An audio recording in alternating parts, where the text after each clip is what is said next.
Hello, this is İdil Türkmenoğlu. I run Turkish Business Environment course under our management department. I do also have some independent board memberships and still do consulting work on organizations and culture in the business world. On top of that, throughout the course, we invite some business leaders to help us discuss culture, leadership issues, change management, etc. And for the last few weeks, of course, one of our main topics was COVID. That's why here is a little wrap up on what we have been talking about. But I will not be repeating what you already have seen under the reports or articles, discussions. We would try to put another point of view on people, culture, and leadership side. Let me share my presentation.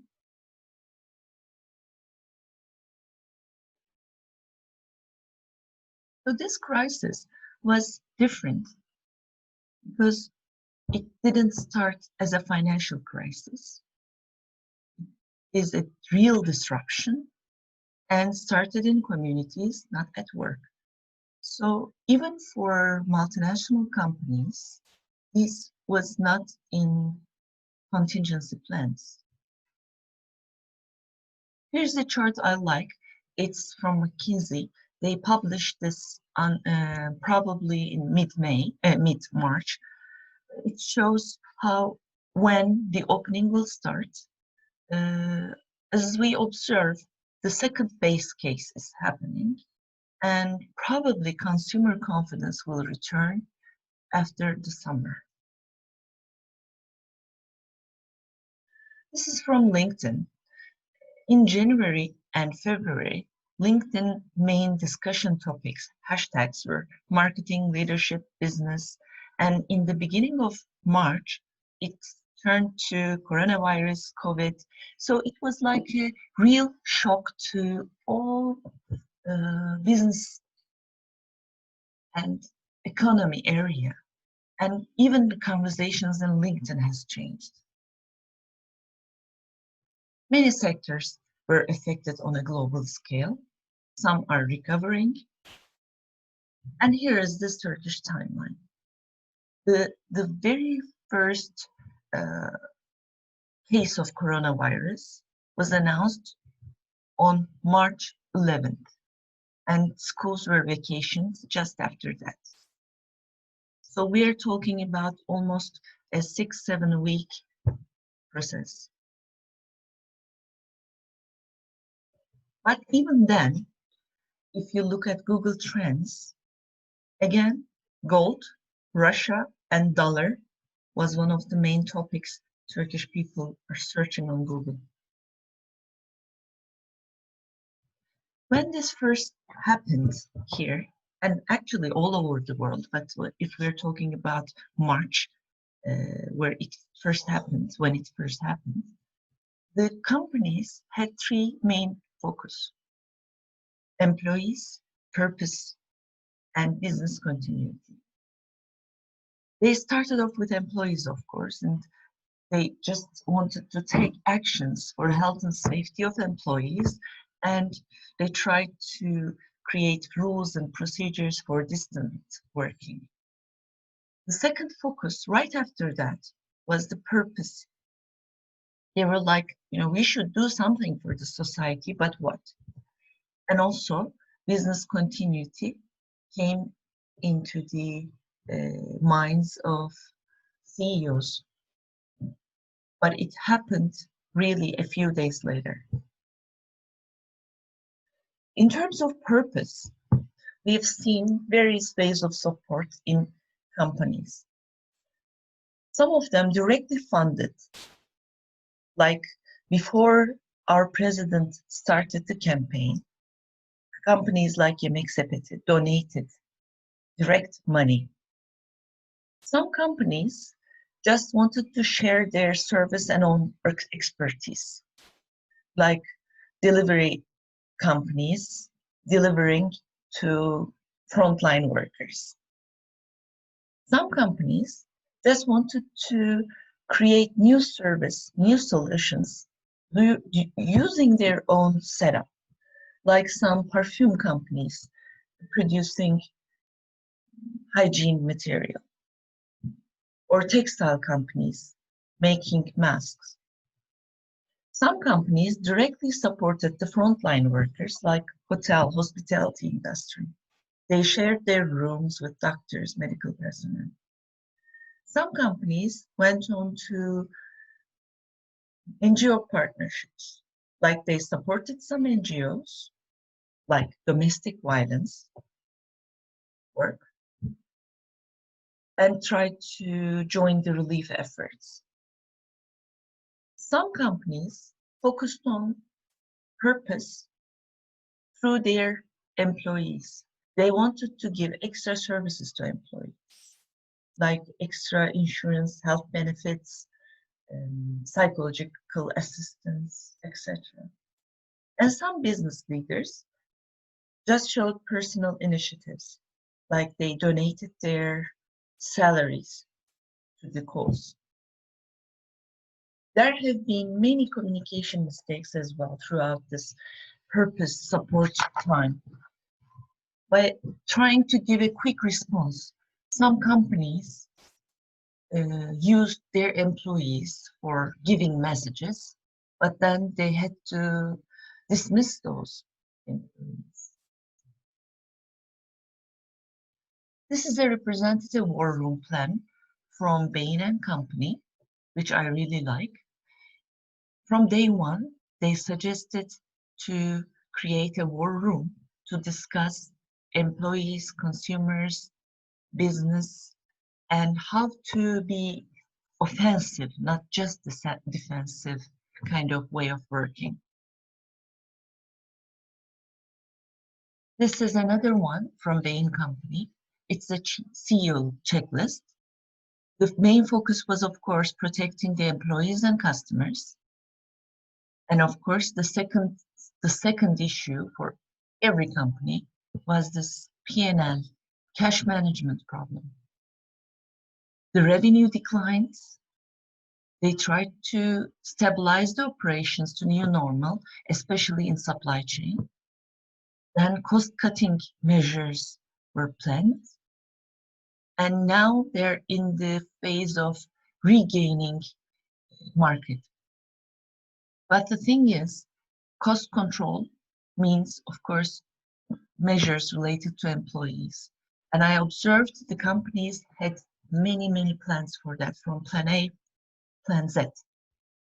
And unfortunately, they had to do everything by their own. During these times, I have observed two leaders' dilemmas. One of them is, am I being opportunistic, or is it relevant what we do? Let me try to give you some examples. When this thing first started, some industries really benefited, like online gaming. If you're an online gaming CEO, would you give more sponsored ads to reach more customers? Do you think it's opportunistic? Or do you think this is relevant? The thing is, if you're being ethical, like if you're not increasing this price to be opportunistic, if you're doing your regular marketing work, regular pricing, regular distribution, this is your time. It's of course okay to spend more on marketing to reach more customers, because it's a relevant time for you. But this dilemma pulled back many, many companies, many CEOs. Of course, some employees too. In the companies, we asked employees do something, for example. And their first response was like, no, people are dying on the streets. Is this relevant? How can I call him to ask this? So we really struggled as people managers. We really struggled for a few weeks to change the minds of some leaders and employees. If you're increasing the prices, if you're being evil Of course, this is opportunistic, and you shouldn't do that. But some measures were really relevant at these times, and people really got confused with their emotions, the idea set. And many people resisted working because they found this very opportunistic, not relevant. Second dilemma in leaders' minds were, am I doing a compromise or am I changing? Here's an example for that. I remember many companies for years, we tried to convince them for remote working, distant working. And they were resisting strongly because the leaders thought people wouldn't work as disciplined as the regular workplace. And we were trying to convince the leaders that this is the new world, new design, new generations' expectations, and etc. So the people who have been resisting to change had to compromise. And they think this is a sacrifice. But the real thing happening is the change. So some leaders, some CEOs, some general managers are fighting in their minds because this change make them feel that they're making compromises, sacrifices. This COVID-19 case created a moment of truth for corporate culture.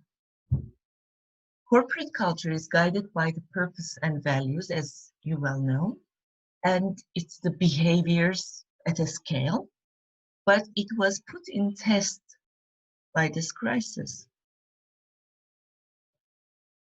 This is a saying I like, culture eats strategy for breakfast. So management styles were tested. Some companies, some leaders choose to run their companies under control. And some just create the context and let the company grow. Let me give you some examples of that. If you're a control type manager, you have to have a lot of regulations, rules and regulations, and of course a discipline council. And people need to obey those regulations. If you run your company, your department, by creating a context, you define the values, you tell your employees the way you do business, and then let them free. The values guide them. So the second one is a more sophisticated, democratic way of running the companies. And many of Turkish companies, unfortunately, are run by control. There are a lot of procedures, a lot of regulations, a lot of control points. And this culture was really tested during this COVID. All over the world, actually, remote working created trust issues. How to develop trust with your boss while working remotely, because they don't feel comfortable. This transformation, digital transformation, is created by coronavirus. We wish it started with a CEO, a CTO, or agile groups, but coronavirus pushed the companies to go into digital transformation. Here's an interesting research from CareerNet. So they asked HR people and employees how productive the remote work is. The interesting thing is, in terms of HR people, 1/3 of them think that this is less productive. Again, 1/3 thinks this type of work is more productive. And again, 1/3, almost 1/3 says no difference. If you ask the employees who work from home, again, 28% thinks it's more productive. 27% thinks it's less productive. And I remember before this real life experience, we had a lot of researches, surveys on remote working, and employee satisfaction surveys would ask employees if they want remote work. And like 90%, 95% would like to have remote work.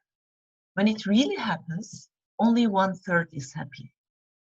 So we go deeper and we ask, why are you happy? Or why aren't you happy? Why are you motivated? Or why aren't you motivated? It's more interesting. Why are you less or more productive? The second question. If they answered, I don't like it, this is less productive, the reason is I cannot focus at home and my motivation decreases. If you ask the same question to the people who think this is more productive, the answers are the same.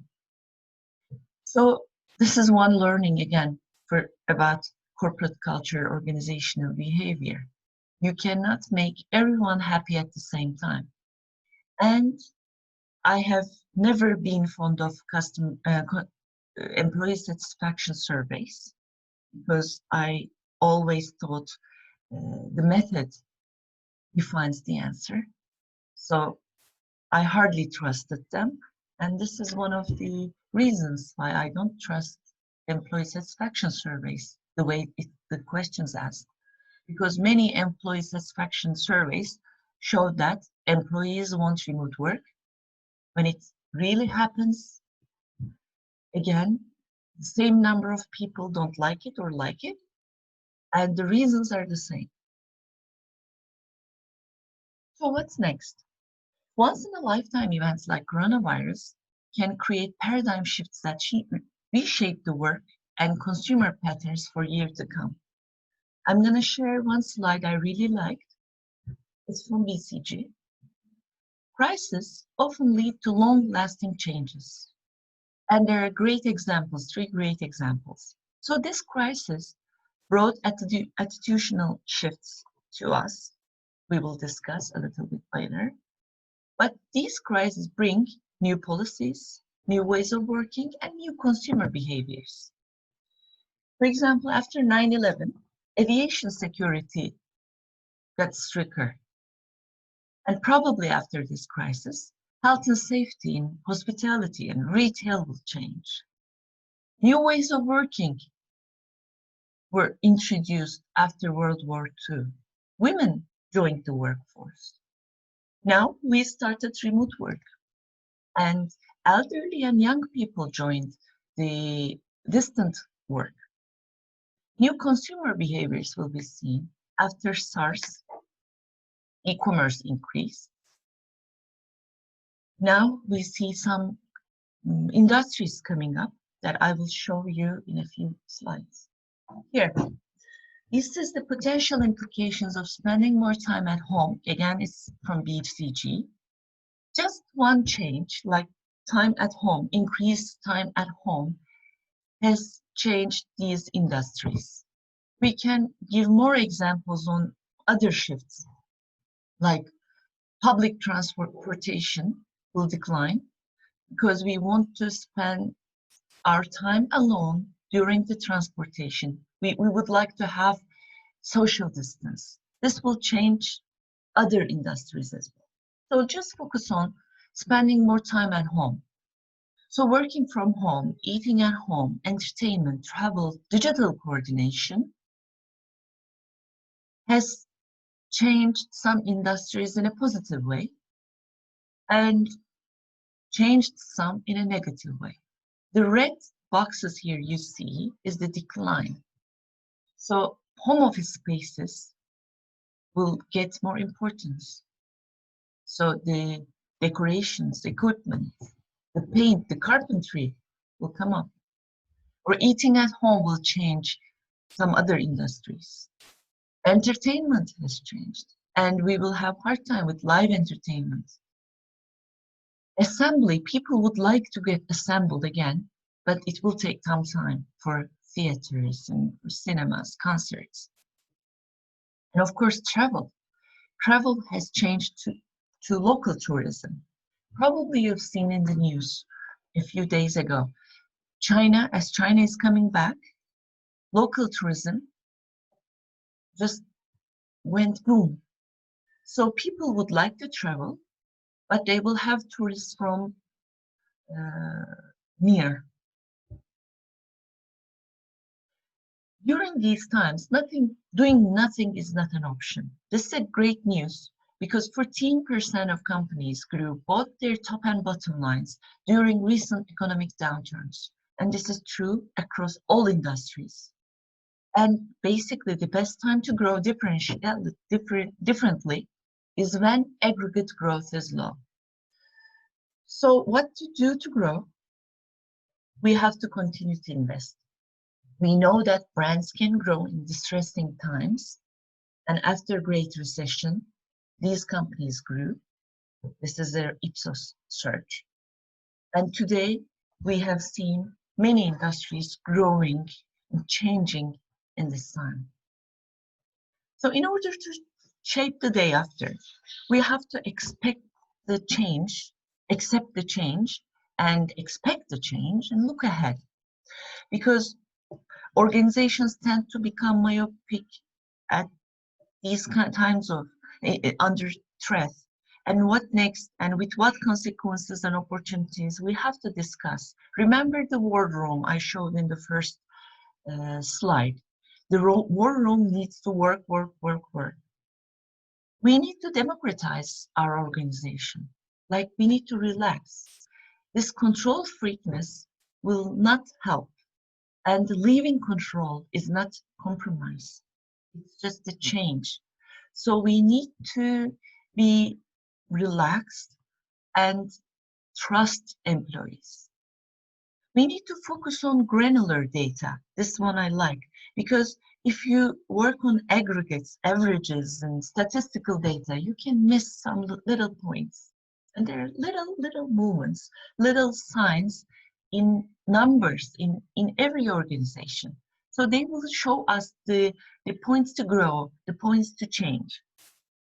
Studying regions further ahead in the crisis really helps, like trying to get into contact to Chinese colleagues, Korean colleagues, Italian colleagues. Their experiences teach us. But I'm not talking about the news, because news is just general data. I get into contact with colleagues through LinkedIn in China. I don't know them, but I ask questions about how to come back. We need to scan for maverick activity. Some companies, often smaller players, are making best predictions and on consumer needs, and they're agile, and they create new behavioral patterns. So what are we missing?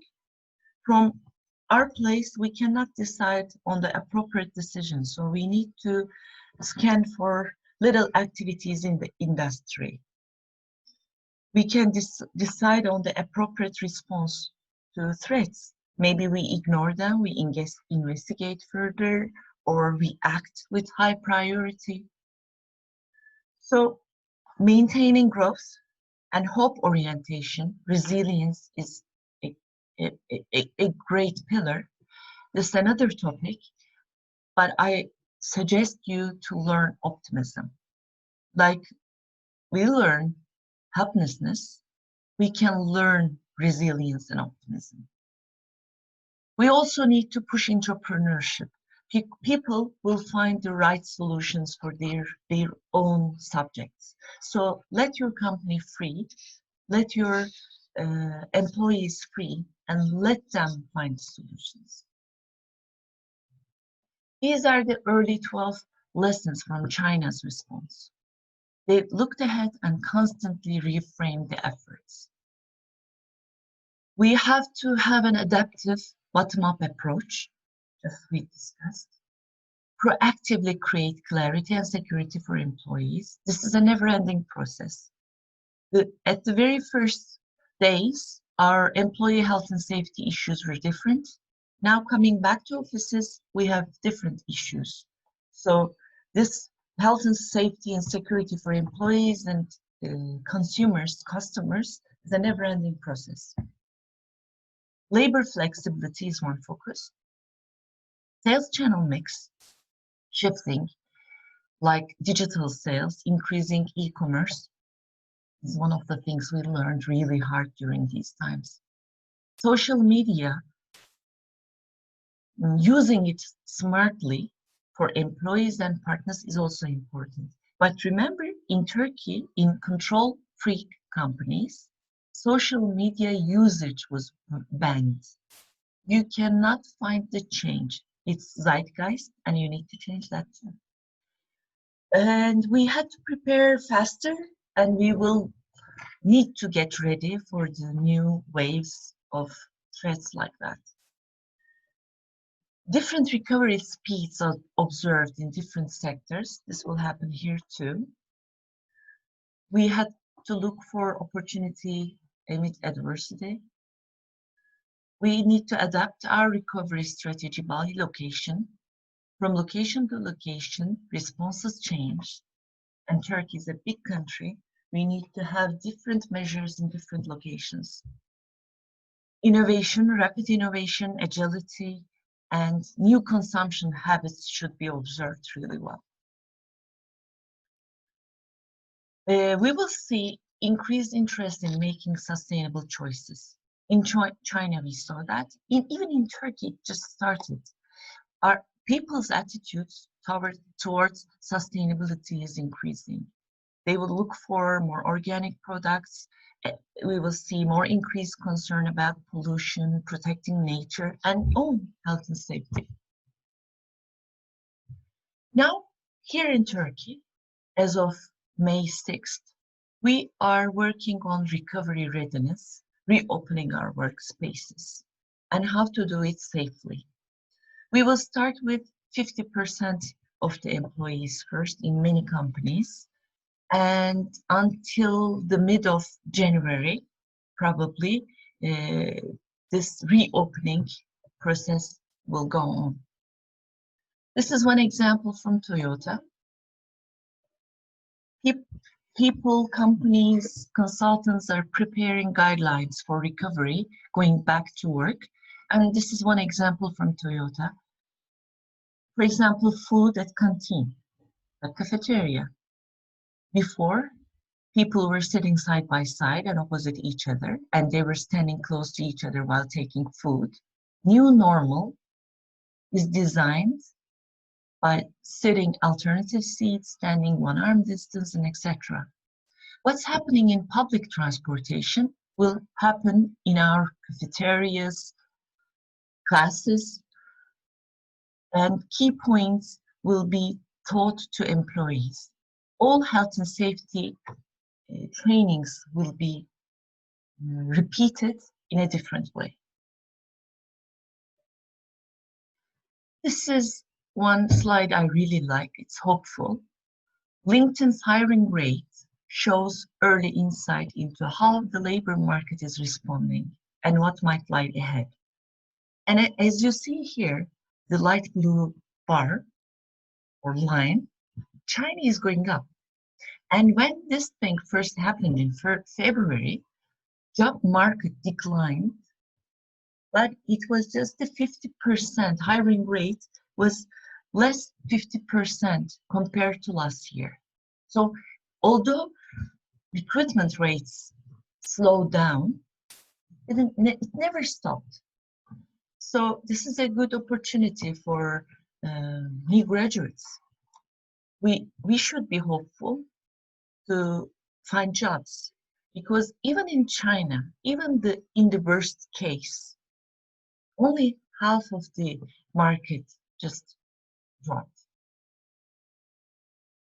And now we see recovery in Italy as well. This is the chart from March, and May charts show that Italy and China is recovering. There will be a lot of digital events for recruitment. Just follow them. You need to think short term and get creative during these times to find jobs. And this is from Rumi, the Persian poet and Sufi master, born 800 years ago. Oh brother, you're nothing but your thoughts. The rest of you is merely skin and bones. If your thought is a rose, you're a rose garden. If your thought is a thorn, you're a fuel of the fire.